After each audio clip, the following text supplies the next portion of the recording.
પહોંચવા માટે પ્રયાસ કરે છે. શું કરે છે?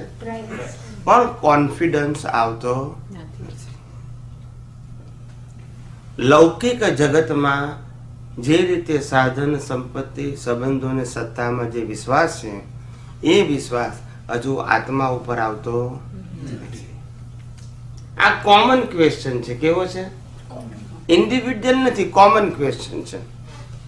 જે રસ આપણને આ દુનિયામાં પડે છે, આ 5 ઇન્દ્રિયોથી અનુભવાતા જગતમાં પડે છે, એવો રસ આત્મા માટે પડતો નથી. એવું નથી કે આત્માનું જ્ઞાન નથી, આત્માની સમજણ નથી, આત્માના ગુણો કયા છે તે ખબર નથી. એ બધું જ ખબર છે. પણ પ્રશ્ન આવે છે આત્મવિશ્વાસનો. શેનો આવે છે?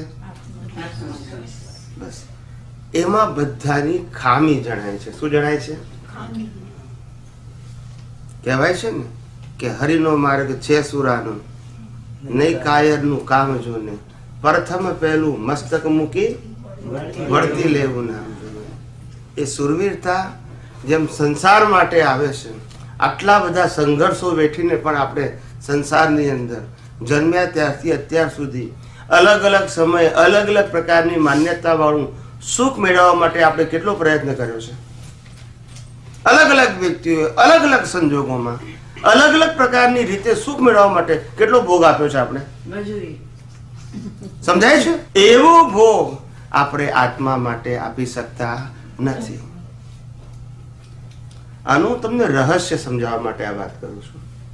તમને કાચા છો, નબળા છો એ કહેવા માટે નથી કરતું હું. આ તમારી ભૂલ તમને સમજાય અને તમે પ્રગતિના માર્ગે આગળ ચાલો, ધેટ ઇઝ માય પર્પસ. આ બધાનો કોમન ક્વેશ્ચન છે. કદાચ પ્રશ્ન મોડેથી પૂછે કે ના પૂછે, એનું કારણ છે જ્ઞાન તો મળી ગયું આપણને. હું આત્મા છું તેવું, હું શુદ્ધાત્મા છું તેવું જ્ઞાને મળી ગયું.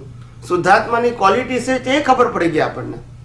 શુદ્ધાત્મા અવિનાશી ચેતન છે તે ખબર પડી ગઈ. પણ જેટલો વિશ્વાસ દેહમાં છે એટલો આત્મામાં નથી. જેટલી કેર આની છે એટલી આની કેર નથી. આ પ્રેક્ટિકલ વાત કરું છું. શું કરું છું? પ્રેક્ટિકલ વાત કરું છું.